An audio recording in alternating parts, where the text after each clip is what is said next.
Bonjour à chacun, ça va, vous allez bien? Après donc nous être arrêtés il y a quelques semaines sur l'expression « plus que vainqueur », on était au mois de juin, je reviens en arrière si vous vous souvenez, on s'était arrêté sur le fait de parler d'être plus que vainqueur. Et puis juste avant que nous fassions, nous, notre coupure d'été, j'avais parlé sur l'intégrité, donc on était toujours sur les mêmes thématiques. Et j'aimerais rester une dernière fois sur cette même thématique, dans ce même registre, avec un texte qui a été écrit par l'apôtre Paul aux croyants dispersés. Et nous allons parler du fait d'être rendu inébranlable par le Seigneur ce matin. 1 Pierre chapitre 5, et on va lire donc les versets 6 à 11 si vous le voulez bien. 1 Pierre 5, 6 à 11, et donc le thème c'est inébranlable.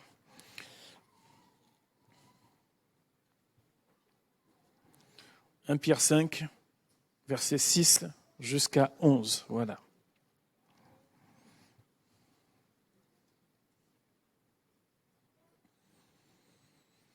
Voilà, ça y est, on est calé. Humiliez-vous donc sous la puissante main de Dieu, afin qu'il vous élève au temps convenable. Et déchargez-vous sur lui de tous vos soucis, car lui-même prend soin de vous. Soyez sobres, veillez. Votre adversaire, le diable, rôde comme un lion rugissant, cherchant qui il dévorera. Résistez-lui avec une foi ferme, sachant que les mêmes souffrances sont imposées à vos frères dans le monde.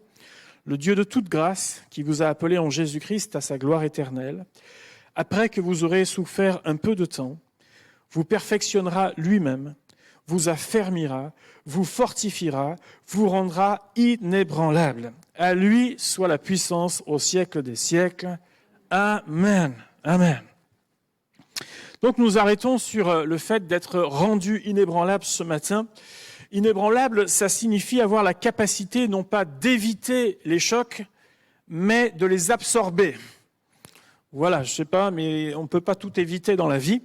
On a beau faire attention, mais il nous arrive des choses qu'on n'avait pas prévues de vivre. Et pour ces croyants dispersés, ils n'avaient pas prévu, après avoir accepté le Seigneur Jésus et la joie d'accepter le Seigneur Jésus, d'être autant persécutés. Ils ne l'avaient pas prévu, voilà, mais ça leur est arrivé quand même. Donc, ce n'est pas le fait d'éviter tout ce qui peut nous arriver, c'est le fait d'absorber toutes ces choses-là. On parle d'être inébranlable concernant un matériau, par exemple, dont la solidité ne peut être compromise. Ou bien on parle de cela concernant une personne qui ne se laisse pas abattre facilement. Pour certains objets que l'on utilise, il y a, vous savez, des tests qui sont réalisés pour éviter évidemment un tas de problèmes au quotidien. Alors pour certains, on les étire, on les écrase, on les déforme, on leur fait tout un tas de tests pour voir si on peut vous les mettre entre les mains. Et je me souviens, il y a quelques années, quand j'effectuais tout un stage de formation dans une usine, il y avait une aile dans laquelle je n'allais plus par la suite, mais qu'on a visitée, dans laquelle il y avait en fait on fabriquait des ponts arrière de voitures. Et donc, ces ponts arrière de voitures étaient testés régulièrement. Alors, pas tous, évidemment, mais il y avait des échantillons. Et donc, on les testait. Le but était de reproduire tout ce qu'on fait subir à un pont arrière de voiture pendant la vie d'une voiture, donc pendant ces 10-15 ans de vie, et de façon accélérée. Donc, il y avait toute une machine qui vous déformait le pont, qui vous simulait tout ce qu'on peut faire en termes de choc, tout ce qu'on peut faire avec les ressorts de voiture, les amortisseurs, enfin bref, ça tournait dans tous les sens, ça vous déformait. Et le but, à la fin de ce test, c'était de regarder ce qui se passait au niveau de la pièce. Est-ce qu'elle était toujours dans le même état? Est-ce qu'il y avait déjà des amorces de rupture? Est-ce que Et personnellement, j'aurais pas aimé être à la place du pont arrière sur cette machine. Voilà. Mais ça nous fait aussi penser à un morceau peut-être de caoutchouc. Vous savez, vous avez déjà eu tout ça dans les mains, ne serait-ce qu'avec les élastiques. Vous les étirez, vous faites des nœuds, vous faites tout ce que vous voulez avec. Et puis, c'est assez quand même extraordinaire. Mais quand vous avez fini de vous amuser, il revient à l'état initial. Il revient. Enfin, en principe, si vous n'y êtes pas allés comme des brutes, quoi. Il revient à l'état initial. Inébranlable, ça nous fait penser aussi peut-être aux phénomènes naturels qui mettent à mal nos constructions, ou parfois même nous-mêmes. Les cyclones, alors quelques-uns, pas mal, viennent des îles parmi nous. Et vous connaissez les cyclones, même si on commence à apprendre un tout petit peu ce que c'est par ici. Mais vous savez, il y a des périodes particulières avec les cyclones. Les tremblements de terre, alors il n'y a pas très longtemps, on a senti un petit quelque chose sur Bordeaux. Moi, je me souviens, j'étais assis au bureau, puis d'un seul coup, je sens, pendant quelques secondes, je dis non, ça, c'est pas un coup de vent, là. Et 1 heure après, j'ai lu les dépêches, et effectivement, bon, nous, on n'était pas juste à côté, mais vous avez vu comme moi tout un village, notamment, dont les maisons ont été lézardées, pas mal de gens qui ont dû être évacués et tout ça. Donc, voilà, c'est quand on est mis à mal. Donc, quand tout est secoué dans notre vie, et ça arrive de temps en temps. On ne le souhaite à personne, mais malheureusement, il y a des moments où tout est secoué dans ses fondations. Vous savez peut-être en mémoire ces tremblements de terre en Turquie il y a quelques mois. Alors on a l'impression que ça fait très longtemps maintenant, tellement il se passe de choses dans l'actualité, mais en réalité, c'est il y a seulement quelques mois. On a vu beaucoup d'images avec toutes ces victimes, etc. Et je lisais que le gouvernement turc estime qu'environ 300 000 immeubles doivent être reconstruits suite à cela. Voilà, uniquement en Turquie. 300 000 immeubles, et ils se sont donné un an pour tout reconstruire. Ça, c'est impressionnant. Parce que ça veut dire qu'un an après, c'est-à-dire dans quelques mois maintenant, s'ils y arrivent, bien sûr, vous retournez dans les endroits où il y a eu tout ce qu'il y a eu et les images que l'on a vues d'effondrement de population, enfin bref, vous allez là-bas et vous ne voyez plus rien. Le choc, entre guillemets, a été, en tout cas physiquement, je ne dis pas dans la tête des gens et dans la vie des gens, mais physiquement, il a été absorbé. Et c'est assez impressionnant de voir tout ça. S'il s'agissait simplement pour nous, en tant que croyants, de se répéter « Je suis inébranlable en Jésus-Christ », qu'on l'affiche même sur le côté des murs, et qu'on se répète de temps en temps « Je suis plus que vainqueur en Jésus », s'il suffisait de faire ça pour l'être, ce serait bien, n'est-ce pas?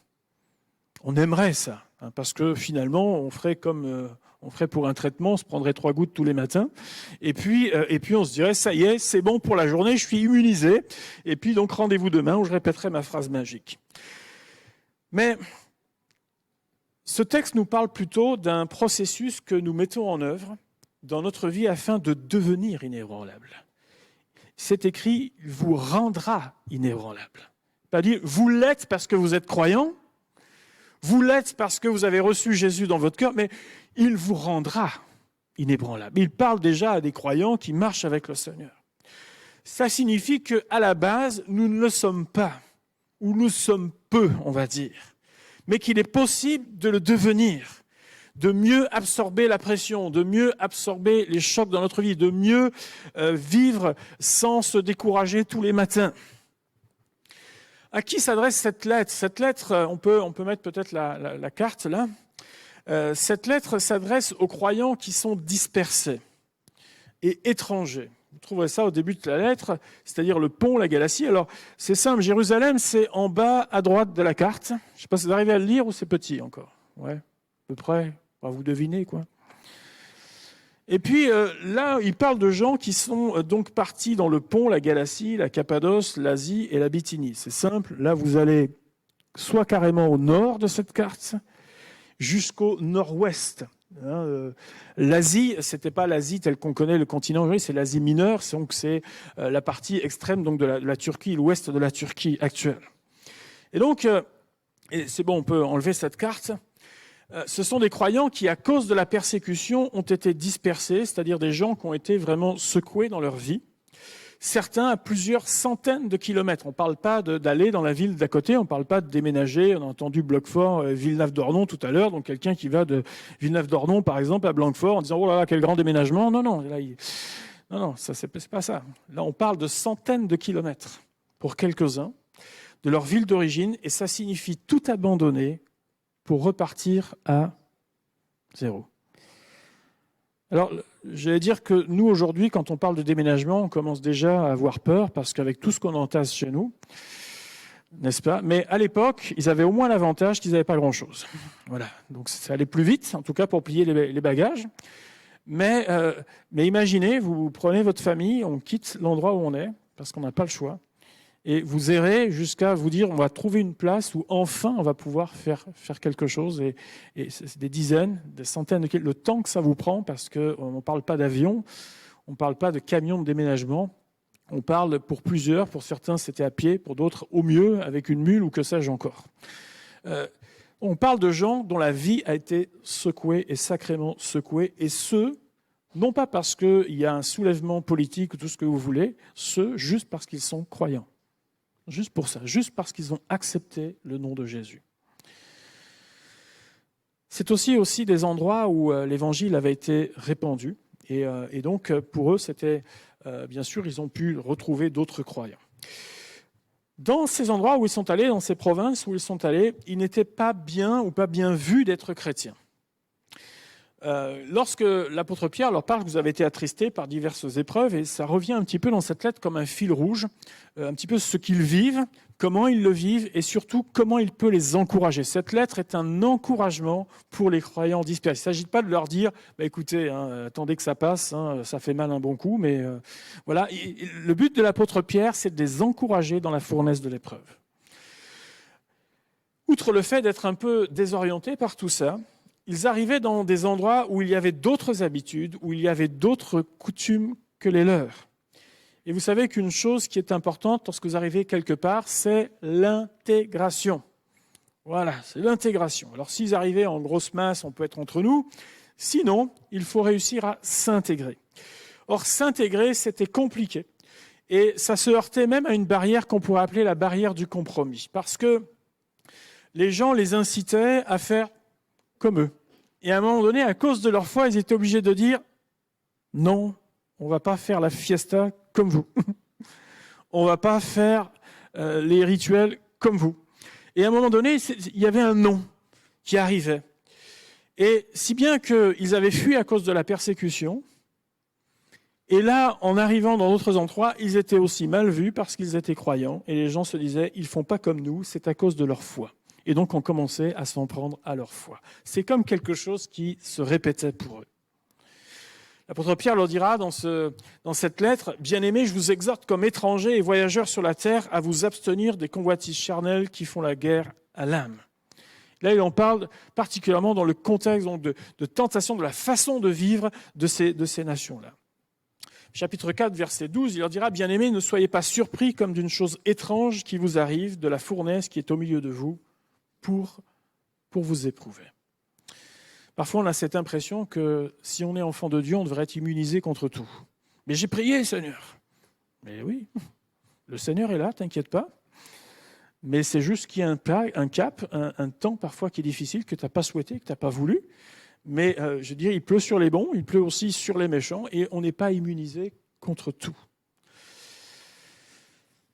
La conclusion de ce passage que l'apôtre Pierre donnera, en tout cas concernant ce point, il dira « Ainsi que ceux qui souffrent selon la volonté de Dieu remettent leurs âmes au fidèle Créateur en faisant ce qui est bien. » Ce qu'il leur a dit, je sais que c'est dur.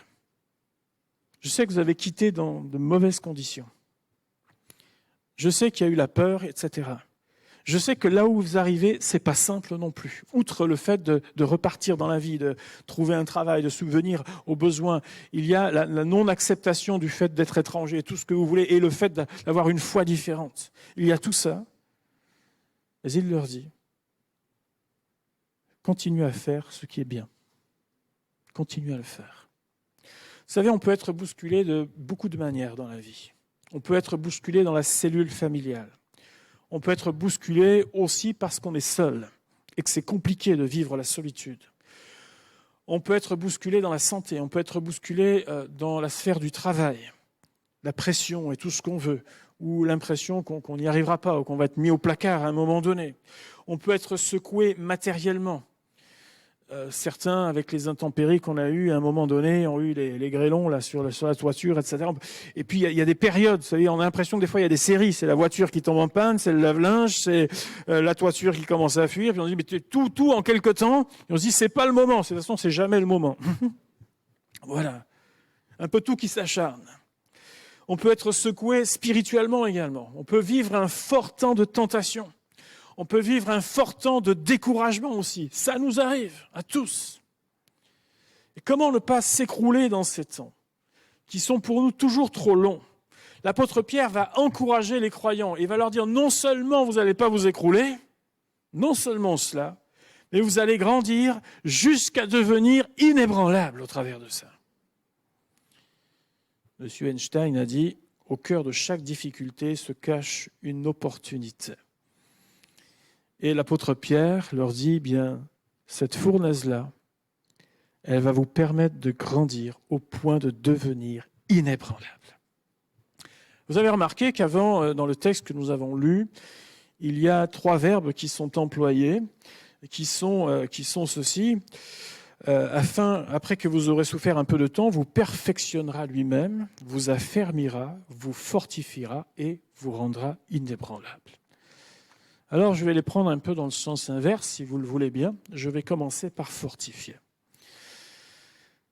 Le Dieu, il vous fortifiera lui-même. Nous pouvons être fortifiés donc par Dieu lui-même.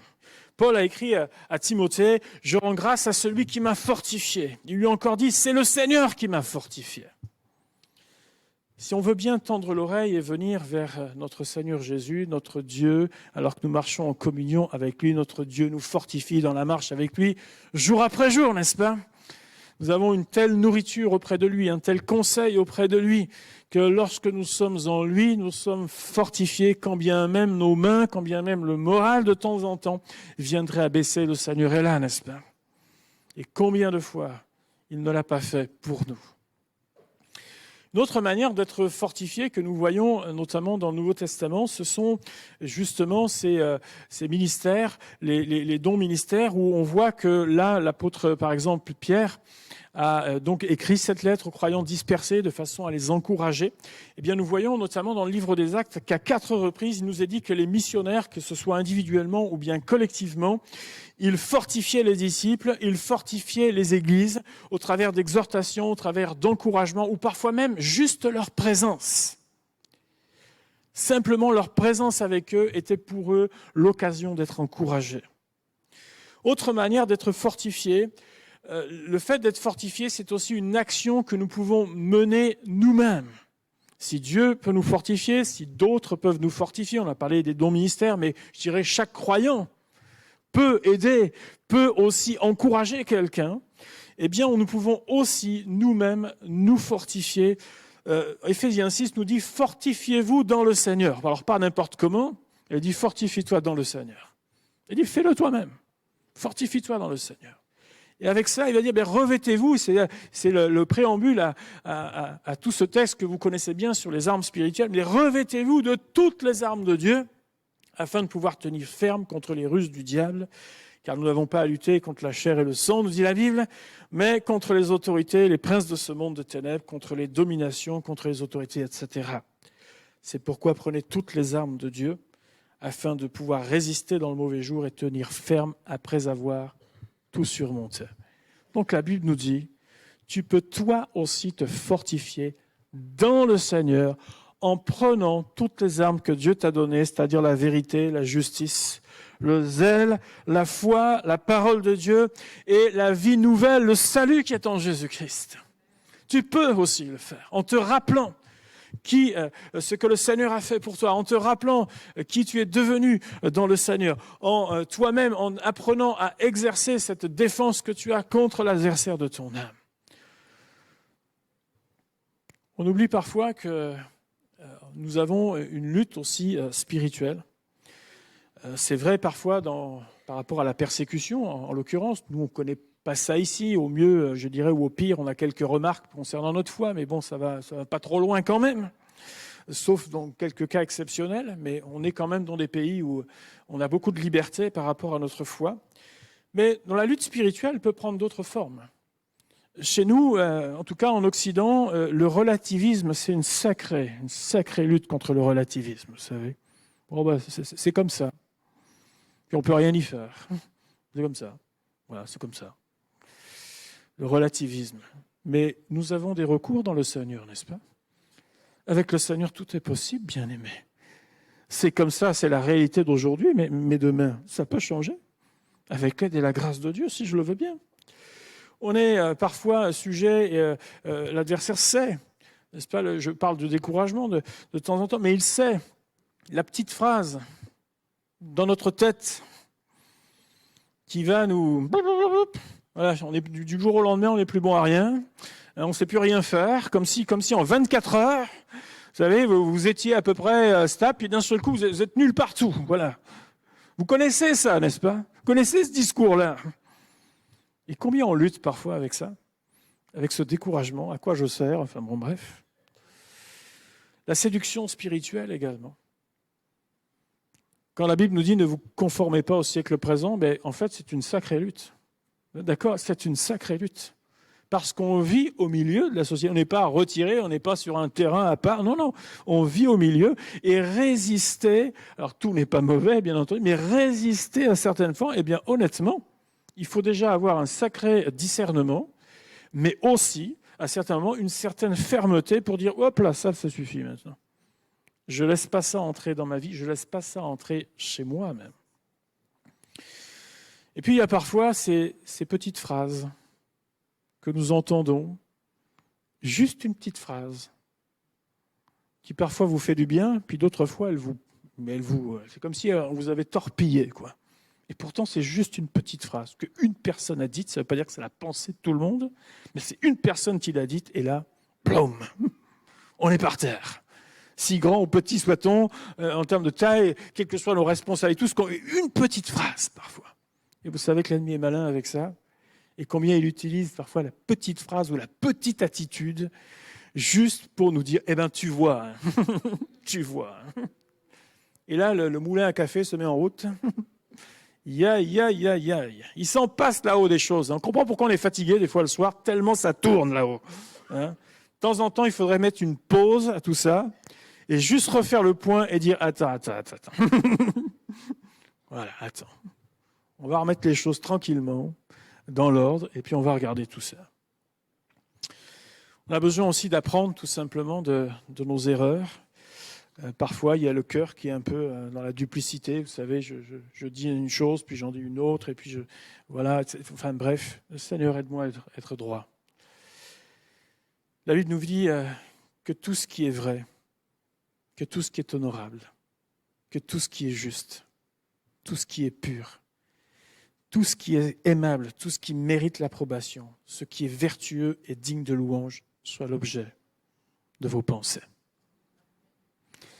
Et ça signifie que dans cette bataille qui arrive régulièrement dans nos vies, en fait, j'ai besoin de me dire, qu'est-ce qui tourne là-haut, là? Est-ce que c'est ce qui est pur, aimable, mérite l'approbation, ce qui est vertueux et digne de louange? Ou est-ce que je suis en train de me faire un scénario qui n'a absolument rien à voir avec ça? Et si c'est le cas, appuie sur le bouton pause tout de suite et change de discours. Change tout ça. Dernier point sur lequel nous pouvons être fortifiés, on n'en parle pas souvent, mais ce sont aussi les anges. Dans le jardin de Gethsémani, il nous est dit qu'un ange apparut à Jésus du ciel pour le fortifier. Pour le fortifier. Ils sont au service de Dieu et même des enfants de Dieu. Même si, parce que c'est vrai qu'on peut parler de l'ennemi et tout ce qu'il veut faire, mais attendez, les anges existent aussi. Et oui. Et même si nous ne sommes pas toujours conscients, ils ont certainement déjà exercé un ministère auprès de vous, ou même auprès de l'Église, ou de l'Église avec un grand E. Certainement. Même si on n'en est pas toujours conscient. Ils sont envoyés, dépêchés pour cela.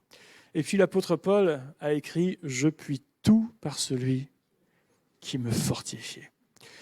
Donc il vous fortifiera. Il vous affermira également. Fortifier semble correspondre en grande partie à des besoins qu'on pourrait appeler des besoins ponctuels. C'est-à-dire, il arrive quelque chose et j'ai besoin d'être fortifié pour passer le cap. Ça fait penser un petit peu à ça. Mais affermir, c'est davantage consolider la structure ou bien même le fondement de notre vie. C'est-à-dire que là, il s'agit d'agir sur le fond, en fait, de notre vie. Le psaume 112 nous dit que la mémoire du juste dure toujours. Il ne craint pas les mauvaises nouvelles, son cœur est ferme, confiant en l'Éternel, son cœur est affermi, il n'a point de crainte. Une vie ne peut s'affermir que si elle repose sur le bon fondement. Or, le bon fondement est Jésus-Christ, n'est-ce pas? Il nous est dit dans 1 Pierre, dans cette même lettre, l'apôtre Pierre, et en fait, quand on est à la fin de la lettre, quand il va donner ce passage que Dieu nous rendra inébranlables, en réalité, il a tout étayé dans les chapitres auparavant. Et au chapitre 2, il est dit dans l'Écriture, « Voici, je mets en Sion une pierre angulaire, choisie et précieuse. Celui qui croit en elle ne sera pas confus. » Il parle de Jésus-Christ, n'est-ce pas? Un fondement qui ne s'écroulera pas. Un fondement qui ne connaîtra en rien l'érosion du temps, le passage des modes ou même des habitudes et de tout ce qu'on veut. Nous sommes appelés, et c'est également ce que l'apôtre Pierre dira dans cette lettre, à bâtir une maison spirituelle. Édifiez-vous pour former une maison spirituelle, un saint sacerdoce. Il dira aussi, vous au contraire, vous êtes une race élue. Vous êtes un sacerdoce royal, une nation sainte, un peuple acquis. Être affermi, c'est-à-dire que les bases soient beaucoup plus solides dans notre vie. On peut faire un parallèle entre le développement peut-être de nos compétences personnelles et notre vie spirituelle. Peut-être quelques-uns d'entre nous, ce matin, sont reconnus dans vos corps de métier comme étant des gens fiables, qui connaissent bien leur travail, voire même peut-être quelques-uns qui ont une expertise avec tout le temps et le travail que vous avez fait, une expertise peut-être dans certains domaines. Et sans avoir parlé avec vous, mais je pense que vous allez être assez d'accord avec moi, que rien n'est arrivé en 2 jours, d'accord? Vous ne devenez pas expert juste parce que vous êtes levé un matin et vous vous dites « Tiens, ce domaine-là, ça m'intéresse. Et maintenant, je vais me faire une carte et je suis expert. » Ce sont les autres qui vous reconnaissent expert, par vos compétences. Il a fallu des années de formation, de pratique, de travail, parfois de retour en formation. Le fait peut-être d'être auprès de gens qui sont calés, avec qui vous avez travaillé, qui vous ont aidé, qui vous ont accompagné. Parfois même, pour quelques-uns, même des sacrifices pour en arriver là. Eh bien, être affermi dans les voies de Dieu, comme je le disais tout à l'heure, ce n'est pas parce que je le dis, je suis inébranlable que je le suis, mais je peux le devenir. Ça prend du temps. Ça prend du temps. Mais en restant attachés à ce solide fondement, chaque jour de nos vies, nous marchons de progrès en progrès, parfois même sans vous en rendre compte.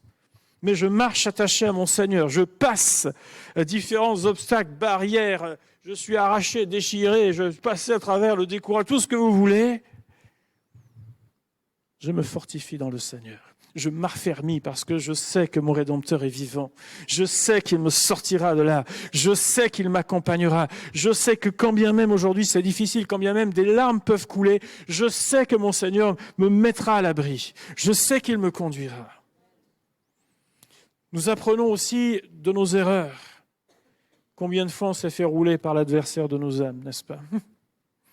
Nous apprenons et nous nous relevons aussi par la grâce de Dieu. Autre moyen d'être affermi, c'est justement d'exercer la fermeté dans les voies de Dieu, c'est-à-dire savoir poser des limites. L'apôtre Pierre dira « Résistez-lui avec une foi ferme. » Avec une foi ferme. Perfectionner, là on va encore au-delà, c'est nous rendre encore meilleurs. Si vous estimez que vous êtes bon, c'est vous rendre encore meilleurs. Même lorsque notre vie est fortifiée, même lorsqu'elle est solidifiée, le Seigneur nous désire nous accompagner encore un petit peu plus loin avec lui. C'est-à-dire que vos points forts deviennent encore plus forts. S'il y a de fruits, je porte encore plus de fruits pour sa gloire. Ça veut dire repousser encore mes limites actuelles, non pas parce qu'on est un surhomme ou une surfemme, mais parce que le Seigneur agit dans nos vies et nous permet d'aller au-delà de ce qu'on pouvait penser et imaginer dans notre vie. Perfectionner. Perfectionner, ce n'est pas simplement résister à l'adversaire, mais c'est encore développer nos vies pour qu'elles aillent encore plus loin dans le Seigneur. Plus loin. Alors, la Bible nous parle d'être rendu inébranlable. Ça, c'est le programme de Dieu pour toi. L'auteur de cette lettre, vous savez, l'apôtre Pierre, il sait de quoi il parle quand il écrit tout ça. Là, on est plutôt sur la fin de la vie de l'apôtre Pierre, quand il écrit ça. Mais nous, on le connaît depuis qu'il était à la pêche. On le connaît. Avec son tempérament, on a tous entendu et lu son tempérament, enfin bref. Où il a pu se décevoir lui-même, où il n'a pas toujours été à la hauteur, enfin bref. Il a appris de ses erreurs, il a persévéré. Et sa pensée dans cette épître, moi il m'impressionne, je vous assure, dans cette épître, il m'impressionne, l'apôtre Pierre. C'est quelqu'un qui est sans instruction, il ne faut pas oublier. Et sa pensée dans cette épître, elle est construite, elle est solide, elle est efficace. Je vous dis que tout ce qu'il dit en quelques mots, en fait, vous l'avez avant, de façon beaucoup plus étayée.